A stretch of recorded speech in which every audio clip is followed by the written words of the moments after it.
and I think it was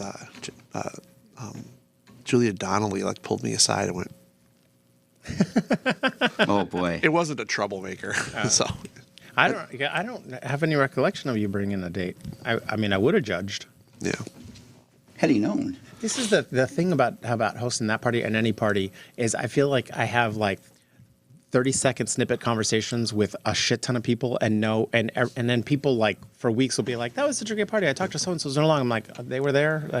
Yeah, that's the problem with because you just bounce around. You have to. Yeah. Yeah, because Jenny wanted to have a birthday party. I'm like, well, then I have a job. I got to walk around, make sure everyone's talking to somebody. Right. Yeah, it sucks throwing parties. Yeah. All right, we're going to go start the commercial, assuming you guys are good. I assume you are. Very good. Fine. You're going to start the commercial? Jenny just texts me, Yeah. why are you talking about other dates? Well, I used to have a bunch of bad ones before you, sweetie. That's right. Yep, they stunk, Jenny. Yep. Literally. Yeah, no. Yeah, that's why we judge them. Yeah, we judge them harshly. Support for Wrong About Everything comes from Minnesota's credit unions. Credit unions are locally based, member-owned financial cooperatives that return earnings to members through higher savings rates, lower loan rates, and reduced fees. Visit mncun.org for more information.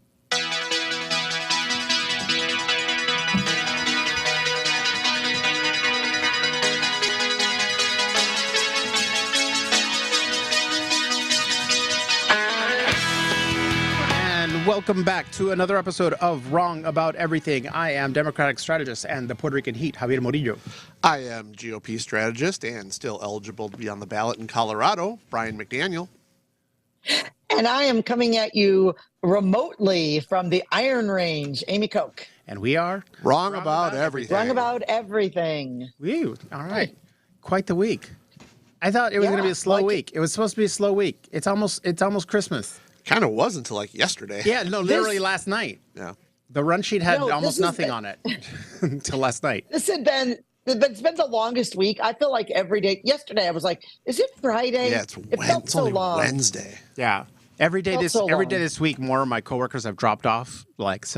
Meetings. So my schedule today was almost empty, which was lovely. But yeah, no, it's but things got exciting. But first, let's pay some bills. First, of course, as always, welcome to the Minnesota Credit Union Network studio, deep within the, what did you call it before? The recesses? The recesses. The recesses of NBC Studios. NBC Studios is the business project of our producer, comedian Gabe Noah. If you have a podcast idea that you want and you need a producer for, contact Gabe. Or if you have a corporate event where you would need a comedian. Also that. Also Gabe. Also Gabe, yes. I assume that Gigolo. With Brian McDaniel. I like when he gets jobs because he lets me come. But I assume Gigolo services are also available. Yes. What? Always on menu. From whom? You or him? Gabe. Yeah. Let's parking lot that one. Well, it's not up to us. And true. I mean, if that's what if that's true, I'm not going to yuck anyone's yum. So you can, unlike the Colorado Supreme Court. Boom.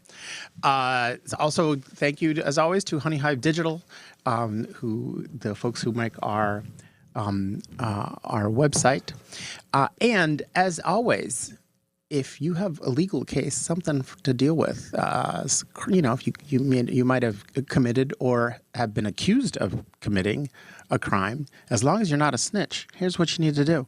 Call the entire team of attorneys and staff at Bradshaw & Bryant because they are dedicated to providing the legal advice you need, combined with the service and personal attention you deserve. If you have questions about how they can assist you with personal injury, wrongful death, or criminal defense matter, do not hesitate to contact them because consultations are free. You can do so at 800-770-7008 or find them at minnesotapersonalinjury.com. So, but if you're a snitch, just throw that number away. If you're a snitch, yeah, find another lawyer. We wrote that down. Find another lawyer.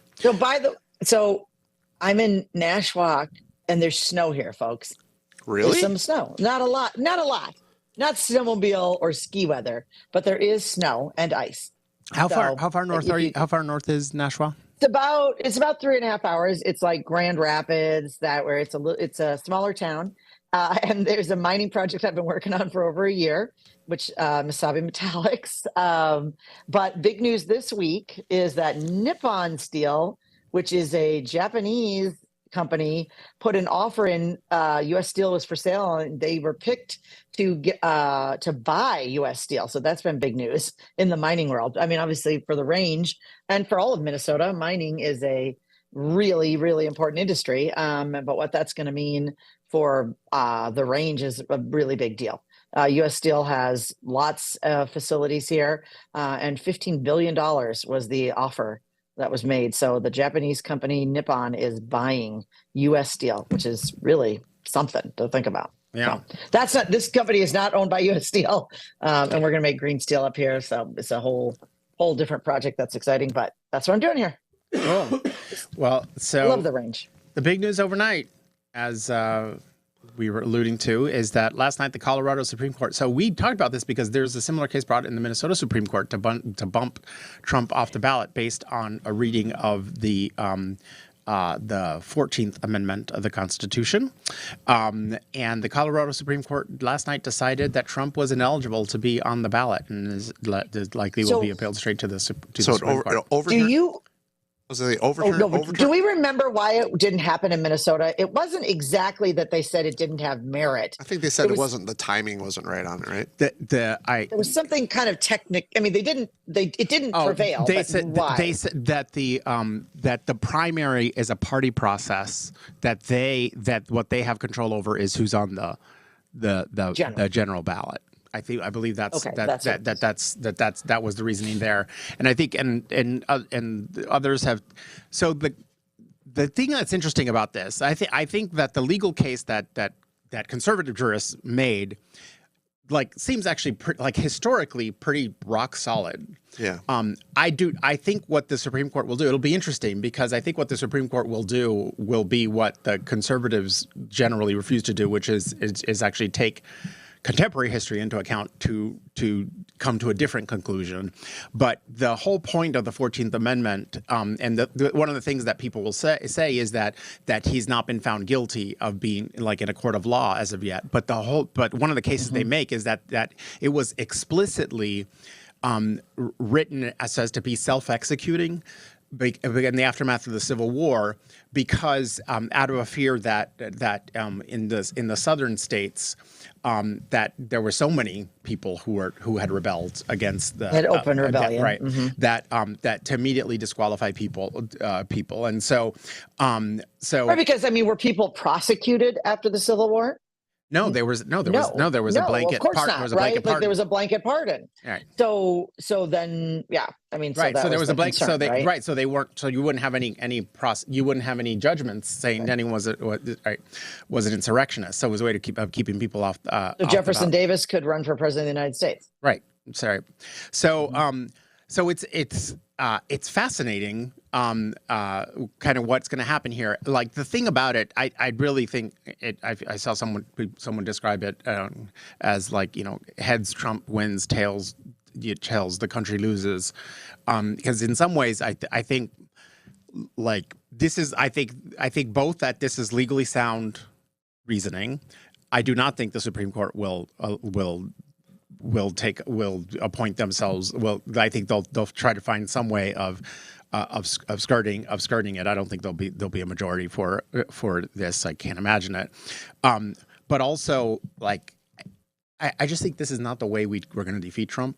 This is not the way to defeat Trump. No. And it is not. And it is a dangerous way to try to defeat Trump in this way.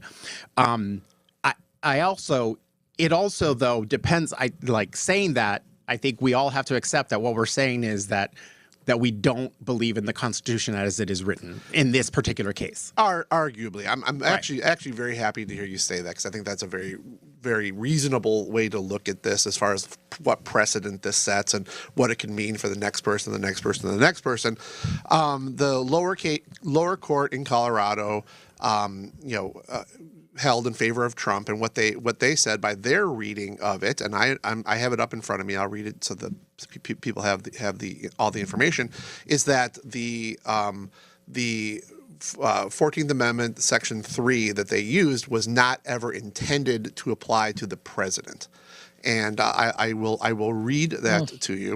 It says, no person shall be a senator or representative in Congress or elector of the president and vice president, or hold any office, civil or military, under the United States or under any state who previously taken an oath and essentially involved in insurrection. And while I certainly don't think that there's no interpretation that can be made here, by saying or elector of the president or vice president and mentioning specifically Congress or the senator, I think that the opportunity was there to say president. I think that they specifically did not say president. However, it says hold any office. So if you wanted to read it that way, you could. But I think that this is a dangerous enough precedent that I wouldn't be too fast and loose with trying to interpret this when they specifically call out an elector of the president, but not the president themselves. Yeah, I mean, but the court takes on that very question, because that was the thing that the lower court said was that the president is not one of the ones listed, and when their reasoning about it was the Colorado Supreme Court. The Colorado Supreme Court was to say that it'd be absurd to believe that the framers of the Constitution believed that this was appropriate to every position except the president. It's just too much of a leap of faith, and perhaps at the time, right, it seemed obvious and so unthinkable that a president would be elected, but it's not. But it does take every other office, and I mean, and again, I'm not I think whatever comes of, I just don't think anything good comes of this. I think this is the opening salvo of what is going to be the craziest year in politics ever, and which I do not look forward. It is going to be. This election is going to be insane, and right. So, follow it to its conclusion. Let's say for some reason the U.S. Supreme Court, and I don't think they do. Right, I don't think they uphold the Colorado Supreme Court. But if they did, so then he's off the ballot in Colorado, which doesn't allow him to have those electoral votes, which really he wasn't going to get them anyway. But still, yeah. I mean, but the argument will be then. I mean, so it's even worse then, right? If he wasn't going to get them anyway, what? Then it's just what is? There's no gain there, and for people to have a question of the courts have, muddled in this election. And it, I think, as we have always seen with these sort of things, I think it gives former President Trump a lot more power, because he gets to say, look what's happening to me, unprecedented ever before, which of course everything about his presidency and the aftermath has been unprecedented. But it just gives him another arrow. The difference between insurrection and sedition versus glorious revolution is who wins, and I think that this is a very. And I'm not saying that there's no reason that they should try to in any way, shape, or form look at this when looking at President Trump. He hasn't been convicted. I just think that it is these days the political chasm between the right and left, and how the Republican and Democrats in Washington don't seem to be able to do the business of the people of the country. They just seem to try to win elections.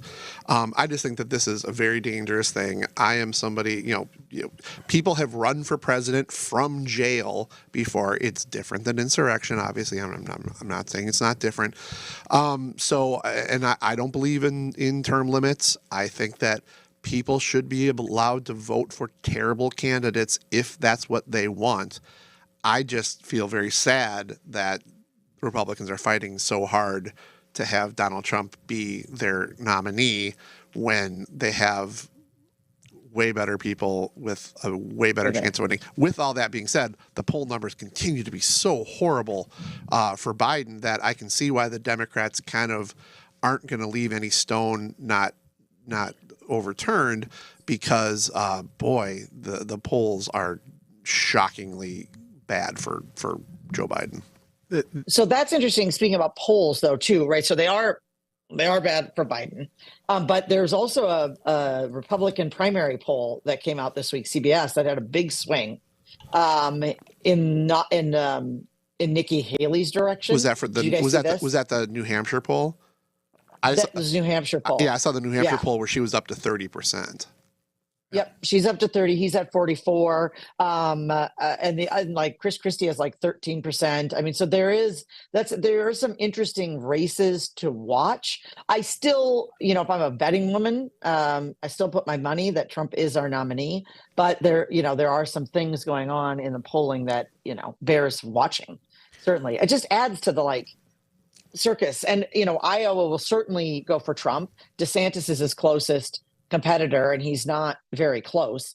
But so it'll be interesting to watch New Hampshire, South Carolina, and then Super Tuesday, which, by the way, Minnesota is going to be a part of, is definitely going to be an interesting. It's going to be an interesting Super Tuesday for the Republicans. Can I ask you a quick question? This isn't to put you on the spot, but there was also the polls talking about the handling of Israel-Palestine, and they were not complimentary to Biden. They even said that in this poll, which I don't have the crosstabs, so it might have been a bad poll, but that people trusted Donald Trump to handle that situation better than Biden. How much now, just internally, Democrat is Biden? I mean, being hurt by how he is handling this, because from my point of view, I don't see a huge misstep that he's making, but also I'm not part of the kind of progressive side of your party. Yeah, no, I think that the party is much more divided on the war than the media is really looking into, or that the Biden administration seems to be aware of or reacting to. I mean, they're very slow to react to it. And I think it's really at a snail's pace. And so, I think was it last week that he at a holiday party sort of just finally said something critical of Israel, and the saying, and now Anthony Blinken has been in the Middle East and they're saying, time is running out on people. And the reality is time is not running out. Time has run out. Americans are the only people Americans who are evenly divided are the only people who are even close to supporting Israel's position in the whole world.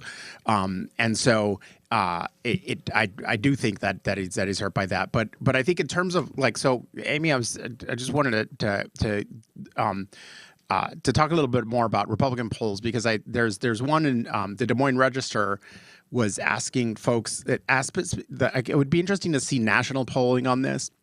Asked likely Iowa caucus voters specific questions about the rhetoric that he's been using. So specific questions people, unless you're under a rock, you've probably heard that Trump is literally using language of fascists, of Hitler and Mussolini, calling foreigners vermin and poisoning the blood.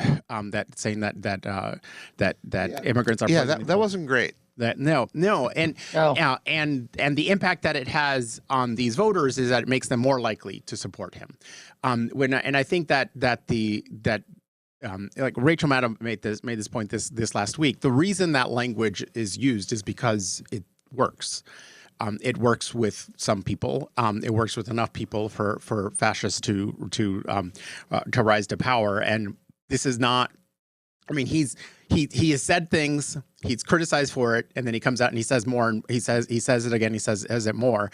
I think this country suffers from when it comes to Donald Trump, people are just oh well, he just says things, right? And and so there's almost people refuse to believe that he's serious about things until then January 6th happened, and I was holy crap, that shouldn't have happened. But then the Republican Party has spent all this time since then just minimizing what happened on January 6th.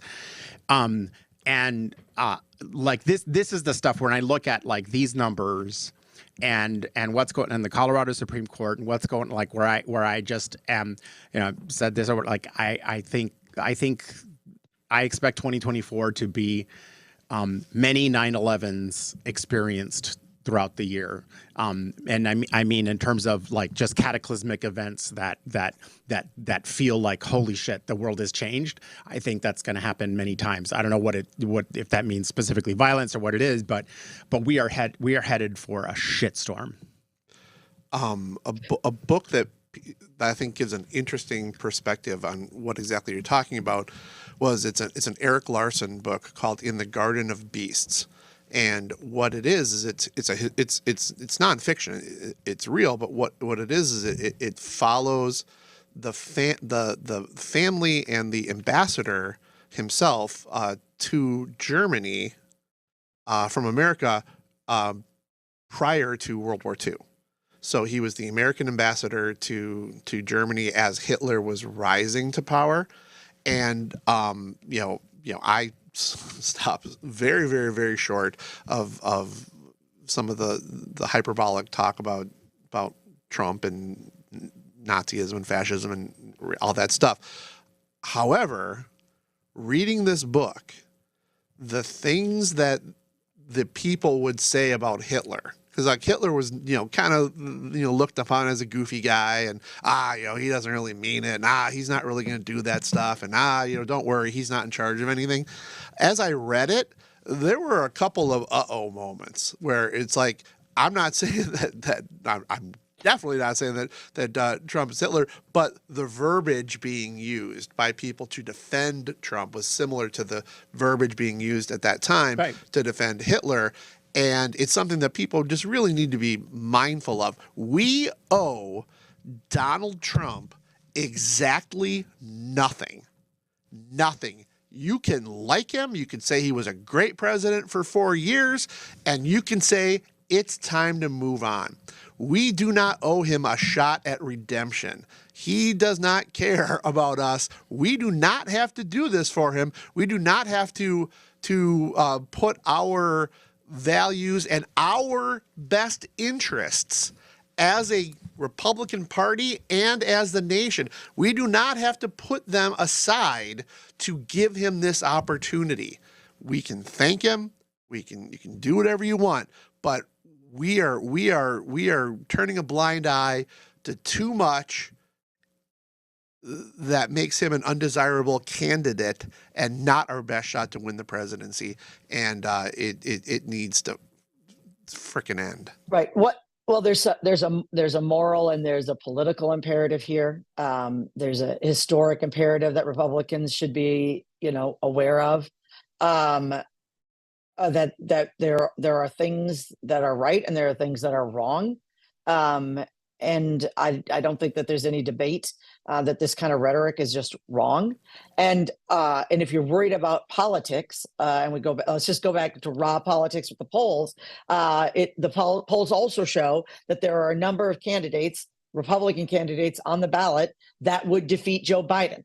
So it's not even a matter of victory. You are choosing someone who should not run again, who should not be running again, is not a good candidate, and we should move on.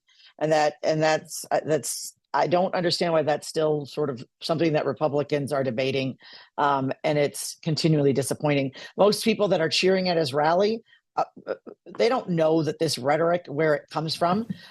They're responding in fear to something, and he is stirring up a fear because that's what these sort of cult of personalities do. Yeah. And I would like people to pull themselves out and do some thinking about humanity and their fellow man, and stop being afraid and come forward with optimism and love and kindness. And that's what he plays on, this terrible fear in people. And I would wish that they would stop giving in to that fear. There's no need. There are people, there are good leaders, there are good people. And frankly, he's neither. Yeah. At the risk of sounding like pedantic or very academic, I highly recommend that if folks have not read Hannah Arendt's Eichmann in Jerusalem, a report on the banality of evil, that one read it. This will be relevant to something I talk about in my thank later, but also like that. And this is a Jewish thinker, survivor of the Holocaust, escaped Europe and wrote Origins of Totalitarianism, one of the most impactful books of social theory of the 20th century. And she was writing for the New Yorker, and she on the trial of Eichmann in Jerusalem, and I think that was in '63, if I remember correctly. But what she talks about is, and she was criticized by some for minimizing the Holocaust by calling the evil banal, but the point she was making was that you don't actually see the bigness of the horror as it's happening, right? That right. Eichmann was this right. guy who he's there saying like I was just signing off on trains, going here that like and what she was. I was just doing my portion. Yeah. I was just doing I was just doing troop right. movements, and that's just what people do in war and right. like all of that, right? I was just making orders for equipment to different camps as they requested. Yeah. Terribleness of that. Exactly. And what she was struck by was the everyday ordinariness, it seemed, of the way he talked about what he did and how and what life was like. And her point, I think, is that when this is heading in our direction again, it's not gonna sound like, whoa, shit, like the Nazis are here. Like it happens slowly. It happens through things like people becoming just sort of like immune to hearing words like vermin and not reacting, or opposite, or thinking like he just speaks sort of about like I actually like him for that, because I think that's right. part of what is going on. And so he's just being funny. That's his TV show side. And he's just being TV show president. And in the book, in the Garden of Beasts, one of the other things that it kind of chronicles is not just what was Hitler doing and Hitler was saying. Hitler wasn't that much of a part of the book, but it talked also about what the German people were doing and their progression of tolerance and violence. And it's an excellent book. I recommend everybody read it. It's great. Yeah, it's. And then in the middle of it, the mob is the mob. And there's fear in the mob, right? And you go along. People on January 6th, we talked about this. You would interview the people. They interviewed the people at the protest on January 6th. And so many people there just went because they truly believed the election had been stolen, and that if they went to D.C., they could have their elected officials hear them, right? And then the mob started chanting, "Hang Pence," and folks went along. And then before they knew it, they're being pushed to the Capitol. And you saw almost bewilderment in people. If you listen to some people that now talk about when they were there, one woman, well, I went with my uncle, and I really believe that this is the way to save my country. Like when you listen to them, it's right. It was really sad, and you're being taken advantage of by certain people that would use you. Right. Would use you. You're being used. And so people, please, DeSantis, Nikki Haley, I don't care who you're supporting, Republicans. If you're going out for the primary, be thoughtful. Yeah. Be smart. It's a deadly combination of people who are actually planning to be evil and do right. Like, so the Proud Boys, yes. Everything the Proud Boys were doing was designed for that to happen when it happened, and also counting on that when people are riled up, that the people who showed up who had not planned to do that they're going to go along with the fervor, which happened, yep. right? And yep. which doesn't make them any less responsible for their actions. Like, you just got to learn to control yourself. It was, and so Trump wanted what happened. Trump wanted it to happen. Period. That's I think it's silly to even debate. I remember I saw that in Minneapolis. I was there the day after George Floyd was murdered. And I was at the Cub Foods for a candlelight vigil. And about an hour and a half in, one segment started kind of going through the crowd, like with bullhorns and a car. And you could feel the crowd shifting. And we left at that point. And we had heard some very beautiful speeches and some very heartfelt speakers. But you felt a shift in the crowd. That's what happens, right? And that's this mob mentality on all of these things with Trump. Yeah. Well, Unwitting people get pushed along, and not to say that there are bad people in there, and there are bad people doing things. That's not diminishing them. I'm saying there are also a lot of people that get swept up in shit. So, just quickly note that Rudy Giuliani was ordered to pay $148 million to the two Georgia poll workers. Does he have $148 million? I don't think so. He doesn't. He's not paying his legal bills. So I was asking Brian before the show, like what kind of happens if you if there's a judgment against you like that, like what do they get a lien on your house? Like what does that mean? But I mean, it has to have an impact on his. Well, they can lean on your stuff, right, Brian? Yeah, and there are rules on how much can be wages. garnished and stuff like that. I mean, I'm sure he'll declare bankruptcy, and then they have each state has different rules for kind of what kind of how your assets and whatever are dealt with. But this is something where he doesn't have a couple more than a couple nickels to rub together at this point anyway, and I'm sure that there'll be all the fundraising for his legal bills, and that's just throwing good money after bad. But can he appeal this? Is this something that he can appeal? Can you appeal the civil? Sure. Okay. But I think it just is another black eye for all the people who are so convinced that the election was stolen, and there's all this proof for it. Because if there was any proof for it, he literally said afterwards, he goes, stand by, it's coming. And I was like, dear Lord, any day it's now. 2023, any day and he's now. been saying this for 3 years. Come on, people. Yeah. Come on.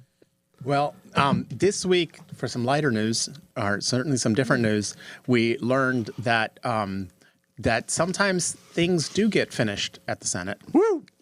I'm stealing that joke from Instagram, which is, if you might have heard, that there's a bit of a gay sex scandal happening, and there was video surfaced of what a video turned out to be a Senate staffer having sex in a congressional hearing room. When I first saw this reported, I forget where I read it, but it was they very helpfully pointed out that the video shows explicit sex between two men, and they were doing it on local angle, Amy Klobuchar's seat in that hearing room. No. Yeah. Oh no! Which I then seen repeated in many a news story, and I have to believe, oh my God, there's so many news agencies that are getting angry calls from a certain senator about get my name out of that story. First of all, these graphics by Gabe too are just too much. Yeah. Oh no, they're very handsome. Yeah. If you're watching, Gabe is gay baiting Brian and me. Which I didn't need any bait. I didn't think of that way. I just think it's a handsome picture of Brian. Yeah, it's AI generated Brian, so he looks better. Yeah, exactly. But hey, now there's me on there. Get me off there, yeah. Gabe. All right. So, so if you haven't read about this, it's people are I don't know. Yeah, I mean, it's whatever. Did they identify? Don't do that. Did they identify who the staffer was? Like, oh yeah, he got fired. He apparently fired. worked for Senator Ben this is a Cardin. Personnel issue. He apparently worked for Senator Ben Cardin. I mean, like, I is don't. that a Dem or an R? A Dem. No, it was definitely a Dem. No, but one of these, I just want to like listen. Have all the. I'm not going to yuck anyone's yum. If your thing is like adventurous sex and like doing it like you just, I don't know, you got to live with the consequences that happen. But if you're going to do it in a Senate hearing room, maybe don't videotape it. And if you're going to videotape it, don't put it in a group chat with your friends, because and I can say this like to get fired. any group chat gay men has at least one bitch who's going to leak that video. Like, so don't do that. don't like, so that's, lesson learned young in life that poor guy this is going to follow him for the rest of his life. But, It will. but also, Politics is a small world too. oh, he's out of politics, I think. But he's available on Cameo. I mean, Right. from the He photos and I George saw, Santos. maybe he can make some money. Yeah, he can be on get an OnlyFans. But yeah, so that was and then in Minnesota news, you guys, we have a freaking flag. Yeah, All right. it's fine. Okay, so this is crazy because they had sort of announced that this would be it, like 2 or 3 iterations, and then the one that came out was completely different. So Not It completely wasn't different. completely different. It was no, better. not The one completely that- different, but quite different. It was better. I think it was better. It was better. Yeah. I like the sky blue. It's so this has been a journey, and I feel like the most Minnesotan of journeys. Like, everyone's complaining about the process. I am convinced that any other state could change its flag, and nowhere near the number of people would even be paying attention or have an opinion. But Minnesotans love talking about what's Minnesotan and Minnesotanness. And what this has revealed is that we actually don't have any consensus on it. We have a consensus on the fact that there is such a thing as as Minnesotanness. We don't have consensus on what that means. And so for some people, it's apparently an obsession with loons. And for other, and I will say this, so my journey on this particular design, it was, of the 5 finalists, it was my least favorite. It was the one I was like, that looks like a jersey. NPR has an interview with a flag expert. Now, my first question is vexillologist. We learned that term too. vexillological association. Vexillological. So That's first of all, I think this vexillological. person has a conflict of interest because how often do we need a flag expert? Of course, their opinion is going to be like, it's a great flag, but let's set that aside. Fun with flags. But he did say interesting things about it that made me kind of rethink my reaction to it. I was like, man, whatever. The points he makes is that that a good flag is something that you can tell from a distance what it is, that has things that are unique to the state. The reason they didn't add the green color was something it didn't contrast well. And he says the states that are considered to have the best flags. And if you think about it, Texas.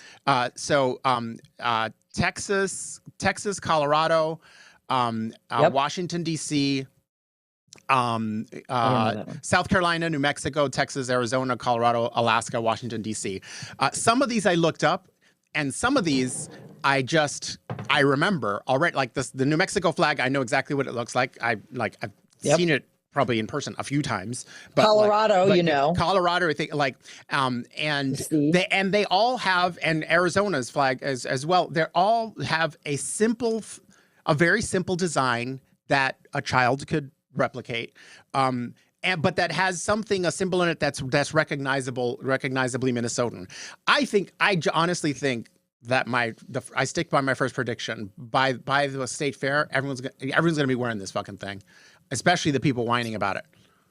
So there were lots. Everybody also had a take on it, right? Everybody had an opinion, and they had a favorite because we went through this whole big process of finding this flag, and everybody had thoughts and opinions on that. So this was interesting because I think there's been a thought that it was, first of all, it wasn't. People are like, well, Republicans hated the flag changing. I heard some Republicans that did, but also some very former DFL majority leader Ryan Winkler didn't like any of the flags and didn't want to change the flags. Along with Representative Walter Hudson does not want us to change the flag.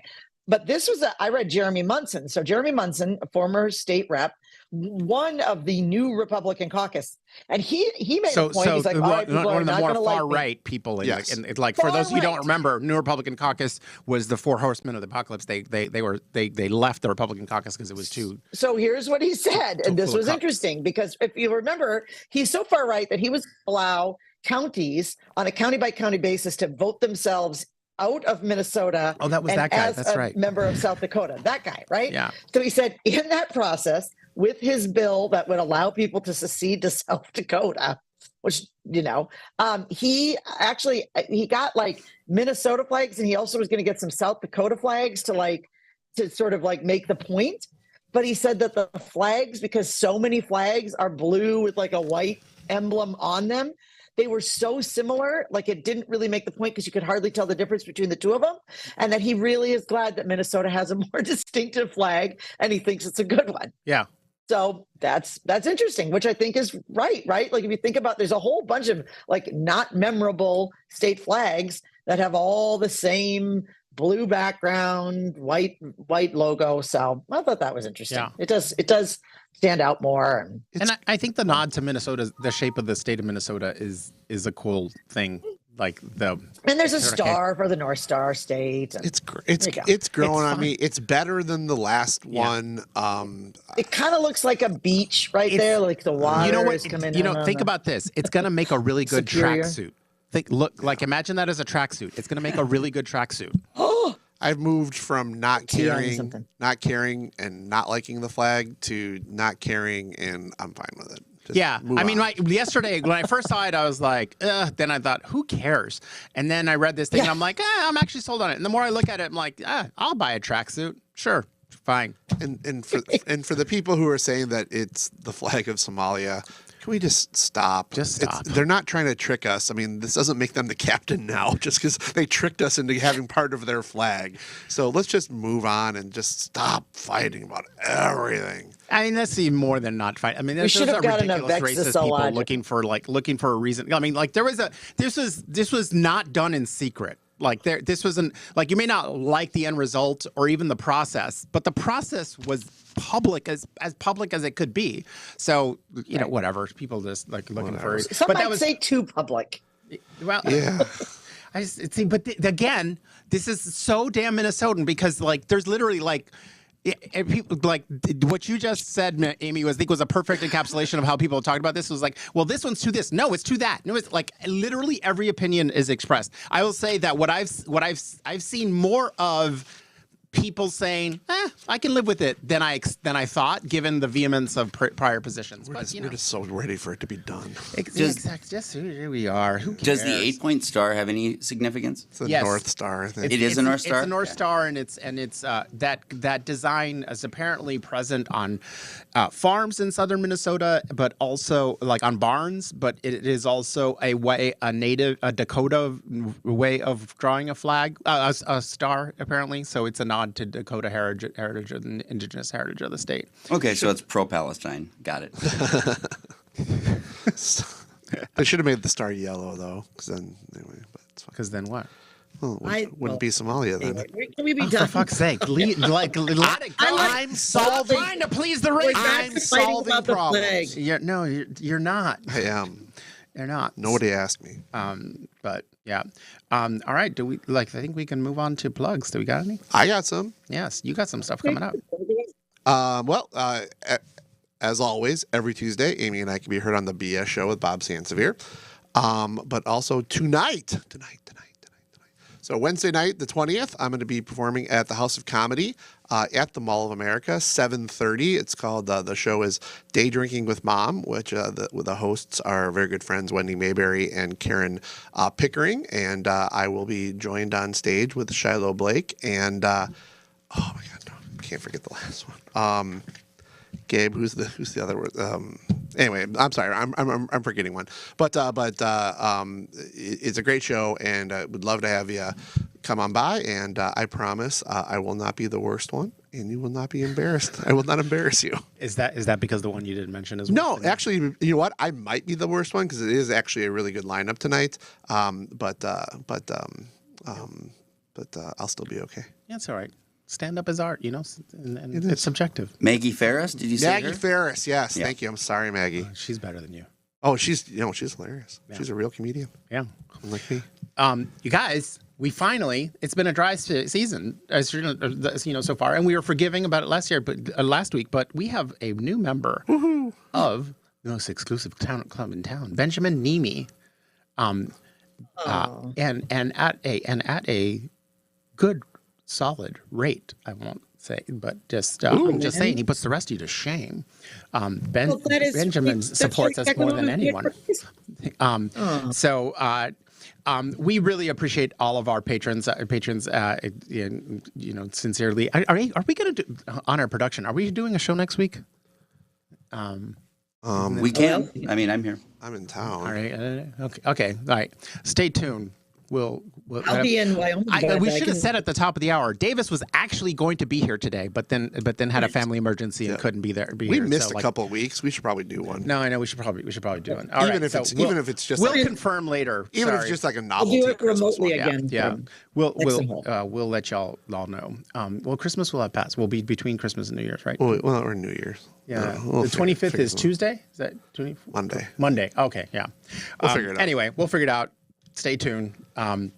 But Benjamin, Nimi, and everyone who is our patrons, we genuinely deeply appreciate your support. Helps us pay for our producer Gabe, who's he's got to make a living. It's important. None of it goes in our pockets. Someday maybe it will if you guys get more generous, but you're gonna have to get a lot more generous. That's not a good marketing tool to make them be more generous. That's true. We've been doing this 10 years and we've never taken a dime. Yeah. We're probably never going to take a dime. Yes, I've been paying the damn How about- lips in for all this time. You shouldn't have to do that. But how about this? Hey, the more you donate, the more likely it is that we're going to have a 10-year anniversary party. There you go. There's something that we're committing to. That's closest we came was right before the On pandemic. the air. We were very close to planning. So close. We had an excellent live show years ago The fine line. Yeah. at the Fine Line. That was really good, and it did not occur to us to record it. I'm so mad. Yeah. Like did not occur to us at all. But anyway, so we genuinely appreciate your support. So I'm gonna. It's we're soon Christians will soon this weekend be celebrating the birth of the Lord Jesus Christ. So I'm not gonna be mean and be abusive.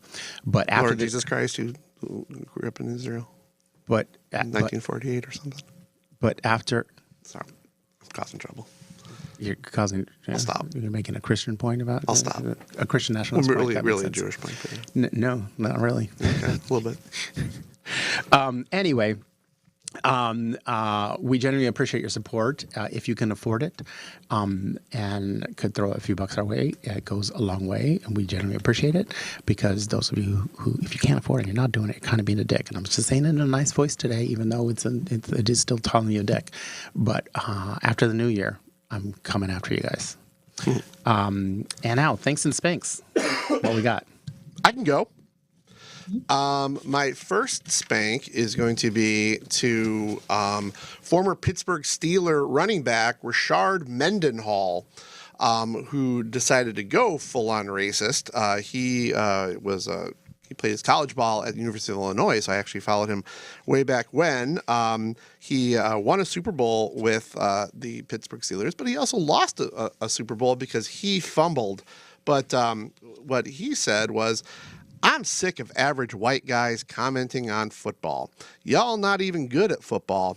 Can we please replace the Pro Bowl with an all black versus all white bowl so these cats can stop trying to teach me who's good on football? I'm better than your goat. All right.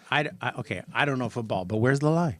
Huh? Well, where's the lie? The lie is that we should have segregation and that we should have the whites against the blacks. And what about the people who are Hispanic? They don't get to be in the Pro Bowl How at many all. Hispanics are in the NFL? There are some. A couple.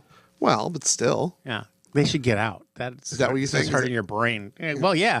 I mean, listen. If black guys and white guys want to smash each other's brains, I think the Hispanics should bow out. Just watch. Yeah. Okay. Well, that might be true from your perspective, but I think that this is divisive talk. He's of course being excoriated, and I think that we need to find more ways to get along. And this pro-segregation stuff is just stupid, and he's a chowderhead, and he is spanked. My thank is going to be a little bit funnier. So it's kind of a spank, kind of a thank. I'm going to thank Merkel's Foods in South Dakota, who posted a very clear picture of a gentleman stealing meat.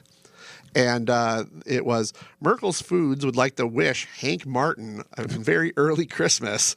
It seems he forgot. He seems to find our prime rib deal so good he forgot to pay for it again and again. Let's all wish Hank a happy holidays. If anyone helps Hank find his way into a pair of handcuffs, we would like to reward them with a gift card from Merkel's. Happy holidays, Hank. So obviously they know that I worked at a grocery store that got robbed by somebody who had robbed it before. So the people were able to say, yeah, that guy did it. I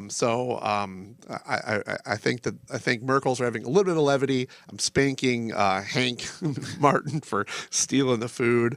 Happy holidays, Hank. And I hope somebody gets that gift card for bringing him to justice. That's what I got. Amy, what you got? Yeah, well, I thought about what I wanted to do for a spank, and I really don't want to. I think I just not feeling it. What I would like to do is just a thank, and it's a broad thank for all of the folks that have been fans and friends of the podcast this year. It's been a really challenging and busy year for all of us here on the podcast. Sometimes, as always, the issues are difficult and it's tough for us to sometimes come in and talk about it in a way that is both friendly and light. And sometimes we get stabby, and sometimes that leads over to the podcast and makes everybody grumpy. I want to thank the folks that have reached out to us behind the scenes to thank us. I want to thank Javier. I want to thank Brian. I want to thank Davis, who, despite this month, has been an amazing add this year to the podcast. I couldn't think of someone better to join us. Just super smart, thoughtful, even-handed, and funny. And so I'm thankful for Davis as part of the podcast. As always, guys, I'm thankful to you all. I'm thankful to our friends and family that have been supporting us over the years.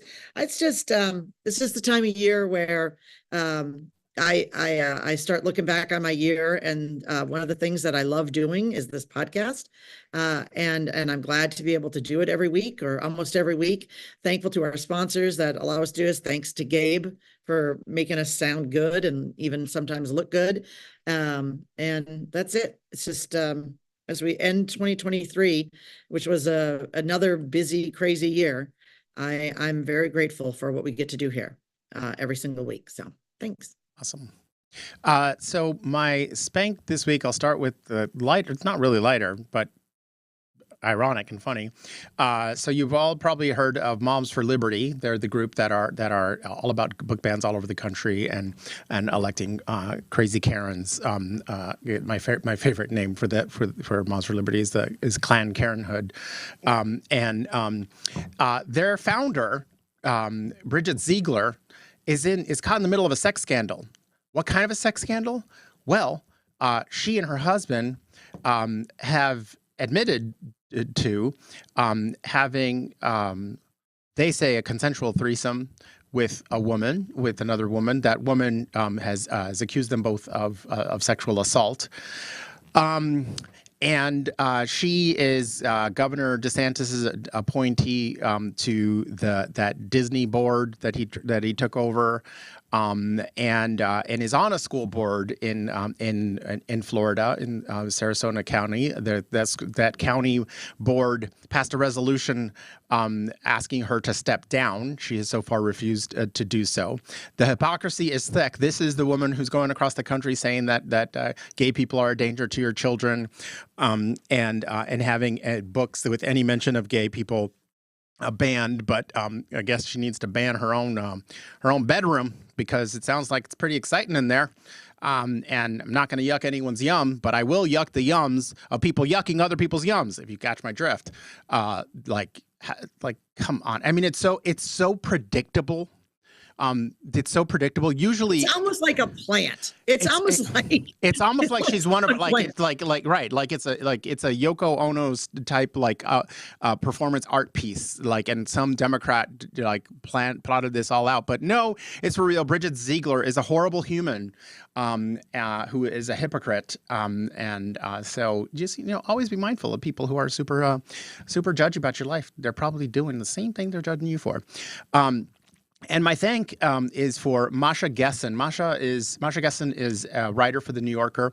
They are a Russian Jewish intellectual who escaped, who left Russia because of increasing repression against not just Jews, but particular to folks in the queer community. And they are a theorist of the rise of authoritarianism, have written a bunch on Putin and stuff, and was awarded the Hannah Arendt award for political thought in Germany. Hannah Arendt, who I mentioned earlier in the show, was a Jewish thinker who got a lot of flack for what people claim to be the minimizing of the Holocaust from her in the series of essays she did on Eichmann's trial. And again, I encourage people to read it. I think that is first. There have been many rereadings of that since then, really reclaiming and seeing the complexity of what she was actually saying there.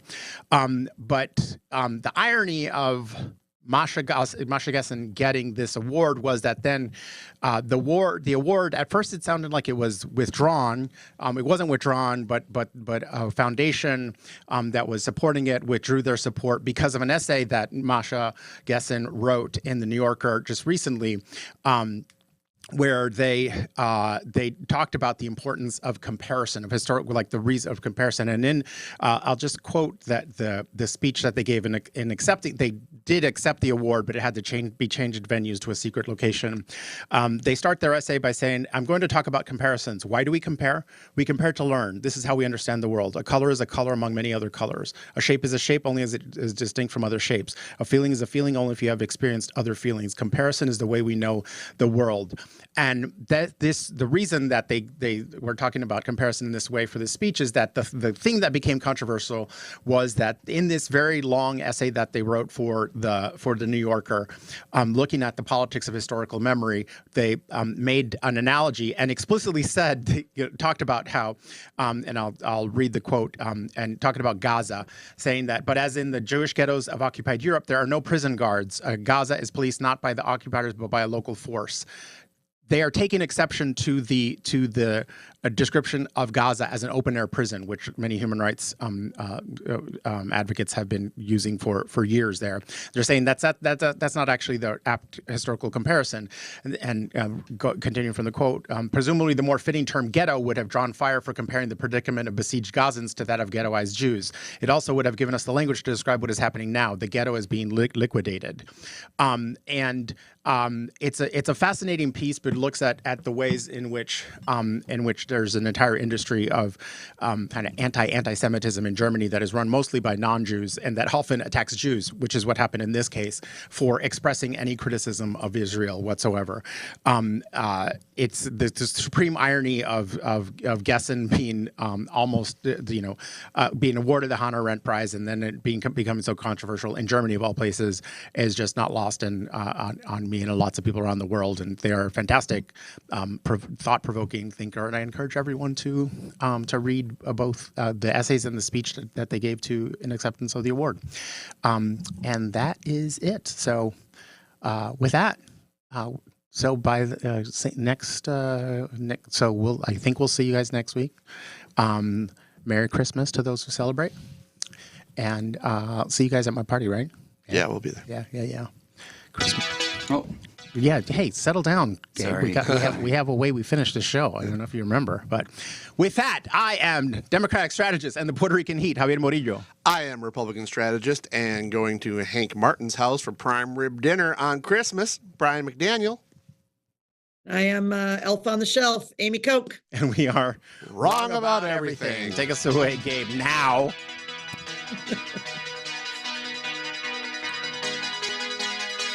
Oh, look at you guys. You look so good as astronauts. All right, I got to get on the road, so I'm going to head out. See you, Amy. Bye, guys.